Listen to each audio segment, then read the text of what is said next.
नामङ्गलं नकारमङ्गलं नादबिन्दुकलातीतवेदमङ्गलं मामङ्गलं मकारमङ्गलं महादेवदया सिन्धुरीशमङ्गलं शिवमङ्गलं शिवाय मङ्गलं सिद्धिवृद्धि आत्मरूपवेदमङ्गलं वामङ्गलं वकारमङ्गलं वादवेदरहितपरब्रह्ममङ्गलं यामङ्गलं यकारमङ्गलं यथातत्त्वपरिज्ञानवेदमङ्गलं ॐ मङ्गलं ओङ्कारमङ्गलं ॐ नमः शिवाय मङ्गलं ये आरतीनंतर आरती विश्वराध्याय मङ्गलं शिव विश्वैकपालाय मङ्गलं विश्वेशजाताय विश्वाधिबीजाय विश्वेशजाताय विश्वाधिबीजाय श्रीविश्वबान्ध्याय मङ्गलं शिव विश्वैकपालाय मङ्गलं चरवृन्दवन्द्याय मङ्गलं वरचरनीतिबोधाय मङ्गलं गुरुरूपधाराय गुरुराधिराजाय परिपूतदेहाय मङ्गलं शिव विश्वैकपालाय मङ्गलं भवमूलभङ्गाय मङ्गलं शिव शिवलिङ्गसङ्ग्राय मङ्गलं भवाङ्गलाङ्गाय शिवपिङ्गचोराय पदितुङ्गशेषाय मङ्गलं शिव विश्वैकपालाय मङ्गलं काशीपुरेशाय मङ्गलं कविकाशीनाथेशाय मङ्गलं लेशापहाराय पाशप्रमोचाय लेशापहाराय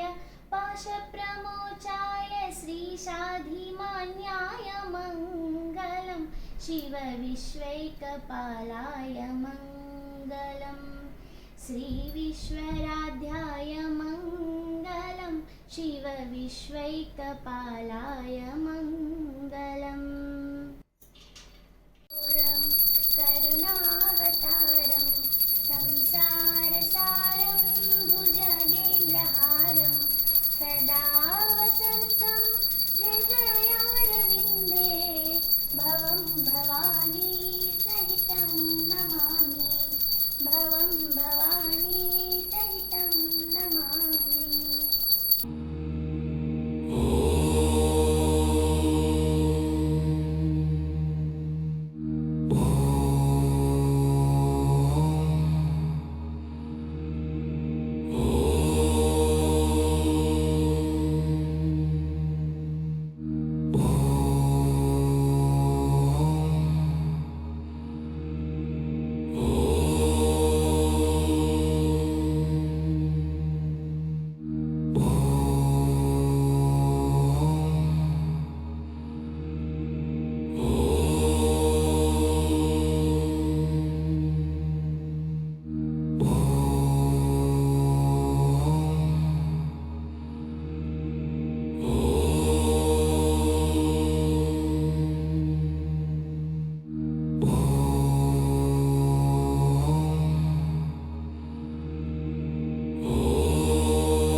भवभयविनाशाकलिङ्गं निर्मलभासितशोभितलिङ्गं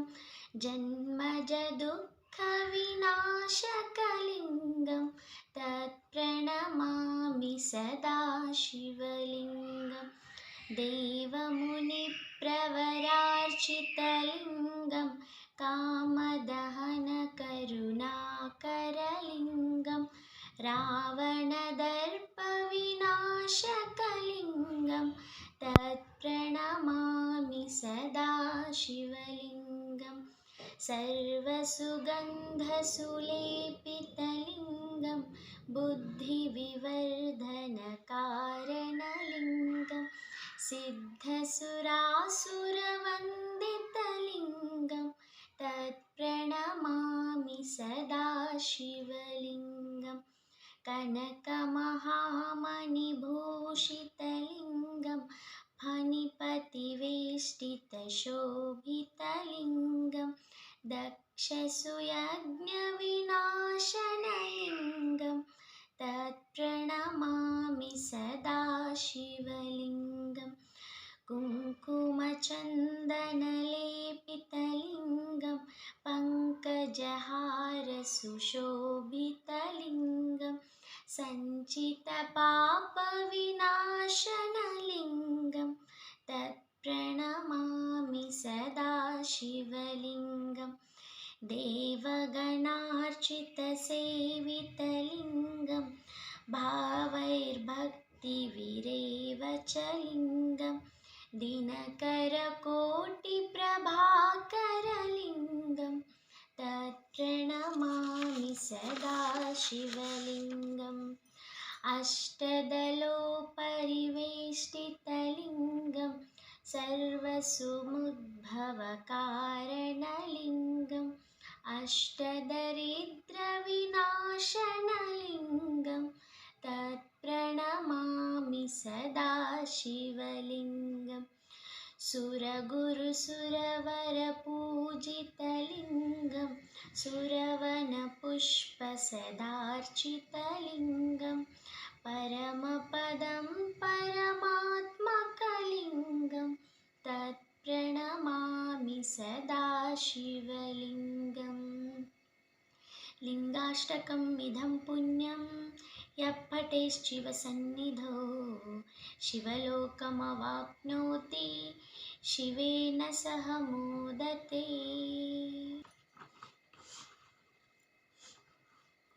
देवराजसेव्यमानपावनाग्रिपङ्कजं व्यालयज्ञसूत्रमिन्दुशेखरं कृपाकरं नारदादियोगिवृन्दवन्दितं दिगम्बरं काशिकापुरादिनाथकालभैरवं भजे भानुकोटिभास्वरं भवाब्धितारकं परं नीलकण्ठमीप्सितार्थदायकं त्रिलोचनं कालकालमम्बुजाक्षमक्षशूलमक्षरं काशिकापुरादिनाथकालभैरवं भजे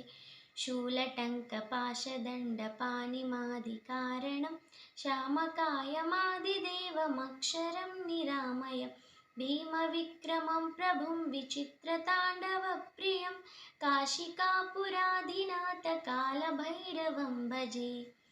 भुक्तिमुक्तिदायकं प्रशस्तचारुविग्रहं भक्तवत्सलं स्थिरं समस्तलोकविग्रहं विनिक्वनन्मनोज्ञहेमकिङ्किणीलसत्कटिं काशिकापुरादिनाथकालभैरवं भजे धर्मसेतुपालकं त्वधर्ममार्गनाशकं कर्मपाशमोचकं सुशर्मदायकं विभुं स्वर्णवर्णकेशपाशशोभिताङ्गनिर्मलं काशिकापुरादिनाथकालभैरवं भजे रत्नपादुकाप्रभाभिरामपादयुग्मकं नित्यमद्वितीयमिष्टदैवतं निरञ्जनं मृत्युदर्पनाशनं करालध्रंष्टभूषणं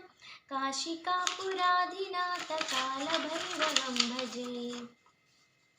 अट्टहासभिन्नपद्मजाण्डकोशसन्ततिं दृष्टिपातनष्टपापजालमुग्रशासनम् अष्टसिद्धिदायकं कपालमालिकन्धरं काशिकापुराधिनाथ कालभैरवं भजे भूतसङ्घनायकं विशालकीर्तिदायकं काशीवासलोकपुण्यपापशोधकं विभुं नीतिमार्गकोविदं पुरातनं जगत्पतिं काशिकापुराधिनाथ कालभैरवं भजे कालभैरवाष्टकं पठन्ति ये मनोहरं ज्ञानमुक्तिसाधकं विचित्रपुण्यवर्धनं शोकमोहलोभदैन्यकोपतापनाशनं ते प्रयान्ति कालभैरवाङ्घ्रिसन्निधिं ध्रुवम् इति श्रीशङ्कराचार्यविरचितं कालभैरवाष्टकं सम्पूर्णम्।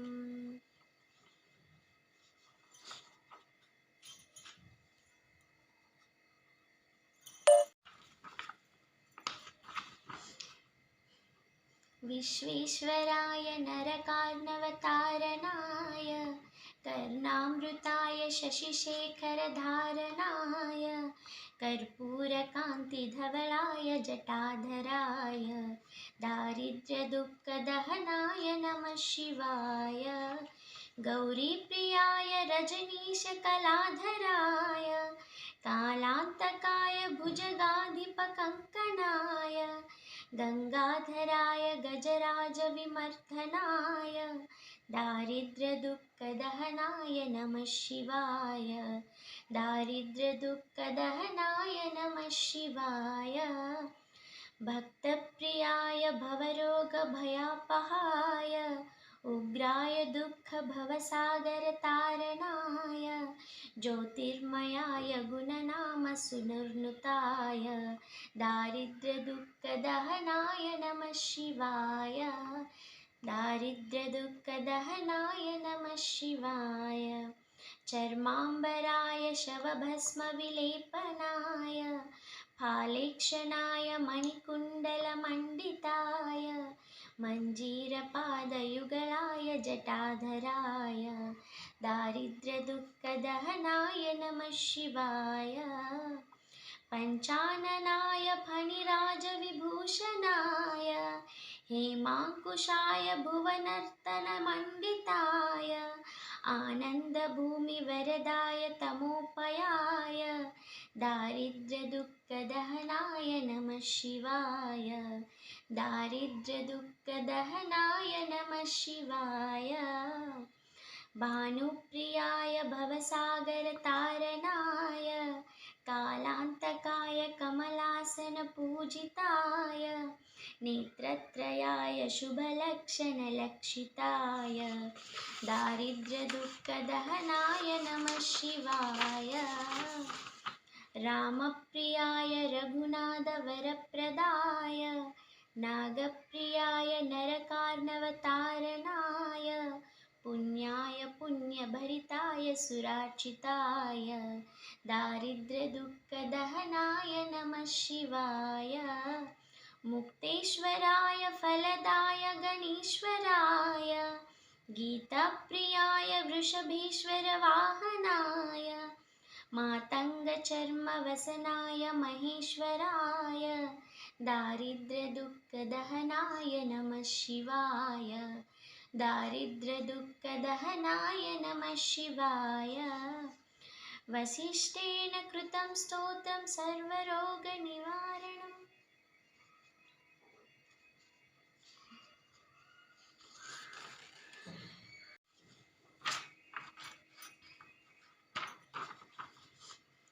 त्रिदलं त्रिगुणाकारं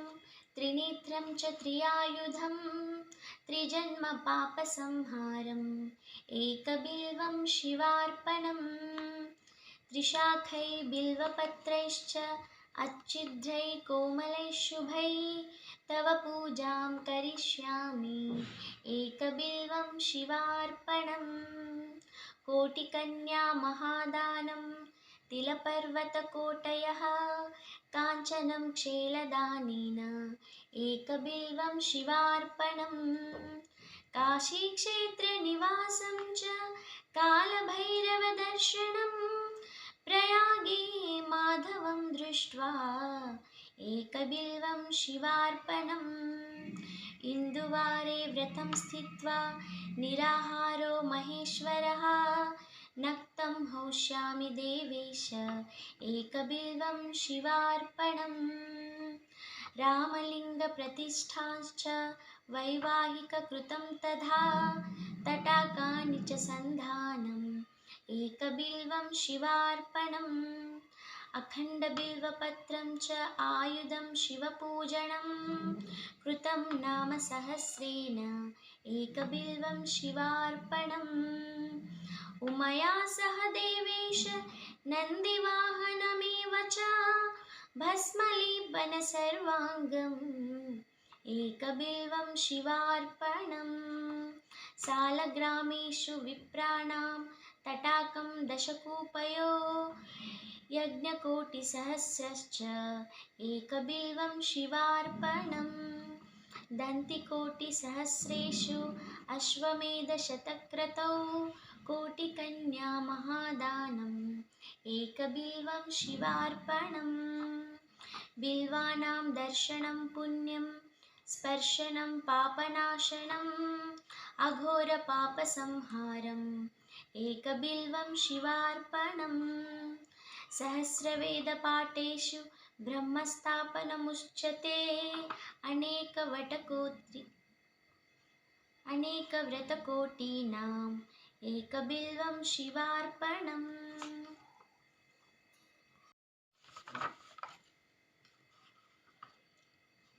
प्रभुं प्राणनाथं विभुं विश्वनाथं जगन्नाथनाथं सदानन्दभाजं भवद्भव्यभूतेश्वरं भूतनाथं शिवं शङ्करं शम्भुमीशानमीडे गलेरुण्डमालं तनौ सर्पजालं महाकालकालं गणेशाधिपालम् जटाजूटगङ्गोत्तरं गैर्विशालं शिवं शङ्करं शम्भुमीशानमीडे मुदामाकरं मण्डनं मण्डयन्तं महामण्डलं भस्मभूषाधरन्तम् अनादिं ह्यपारं महामोहमारं शिवं शङ्करं शम्भुमीशानमीडे वटाधूनिवासं महाट्टाट्टहासं महापापनाशं सदा सुप्रकाशं गिरीशं गणेशं सुरेशं महेशं शिवं शङ्करं शम्भुमीशानमीडे गिरिद्रां च जास्मं गृहीतार्धदेहं गिरौ संस्थितं सर्वदा पन्नगेहम् परब्रह्म ब्रह्मादिभिर्वन्द्यमानं शिवं शङ्करं शम्भुमीशानमीडे कपालं त्रिशूलं कराभ्यां ददानं वदादो जनं प्रायग्रामम् गङ्गातरङ्गरमणीयजटाकलापम् गौरीनिरन्तरविभूषितवामभागम् नारायणप्रियमनङ्गमदापहारम् वाराणसीपुरपतिं भज विश्वनाथम् वाचामगोचरमनेकगुणस्वरूपम् वागीशविष्णुसुरसेवितपादपद्मम् वामेन विग्रहवरेण कलत्रवन्तं वाराणसीपुरपतिं भज विश्वनाथम् भूतादिपं भुजगभूषणभूषिताङ्गं व्याघ्राञ्जिनाम्बरधरं जटिलं त्रिनेत्रं पाशाङ्कुशाभयवरप्रदशूलपाणिं वाराणसीपुरपतिं भज विश्वनाथम् सीतां सुशोभितकिरीटविराजमानं बालेक्षणातलविशोषितपञ्चबाणं नागादिपारचितभासुरकर्णपूरं वाराणसीपुरपतिं भज विश्वनाथम् पञ्चाननं दुरितमत्तमतङ्गजानां नागान्तकं धनुजपुङ्गवपन्नगानां दावानलं मरणशोकजराटवीणां वाराणसीपुरपतिं भज विश्वनाथम् तेजोमयं सगुणनिर्गुणमद्वितीयम् आनन्दकन्दमपराजितमप्रमेयं नागात्मकं सकलनिष्कलमात्मरूपं वाराणसीपुरपतिं भज विश्वनाथम् आशां विहाय परिहृत्य परस्य निन्दां मापेरधिं च सुनिवार्य मनस्समाधौ आदाय हृत्कमलमध्यगतं परेशं वाराणसीपुरपतिं भज विश्वनाथम् रागादिदोषरहितं स्वजनानुरागं वैराग्यशान्तिनिलयं गिरिजासहायं माधुर्यधैर्यसुभगं गरलाभिरामं वाराणसीपुरपतिं भज विश्वनाथम् वाराणसीपुरपथे स्थवनं शिवस्य वाख्यातम् अष्टकमिदं पठते मनुष्य विद्याश्रियं विपुलसौख्यमनन्तकीर्तिं सम्प्राप्य देहनिलये लभते च मोक्षम् विश्वनाथाष्टकमिदं पुण्यं यः पठेच्छिवसन्निधौ शिवलोकमवाप्नोति शिवेन सह मोदते।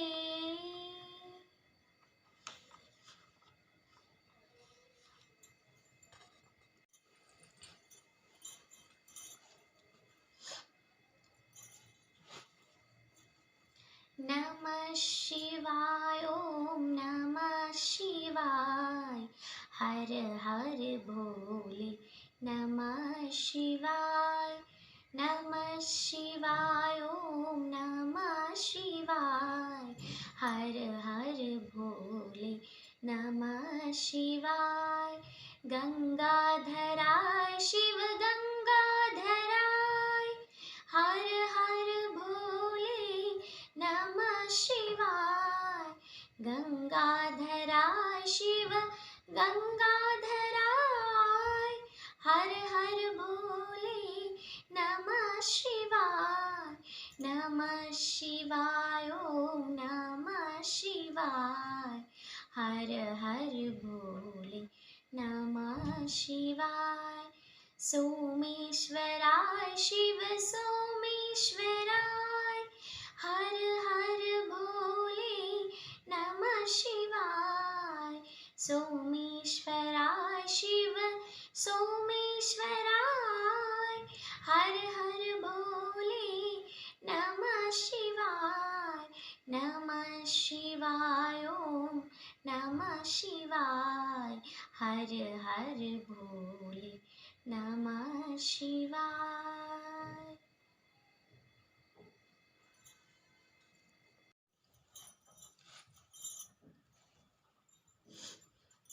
सुंदरतर पिनाक धर हर सुंदरतर पिनाक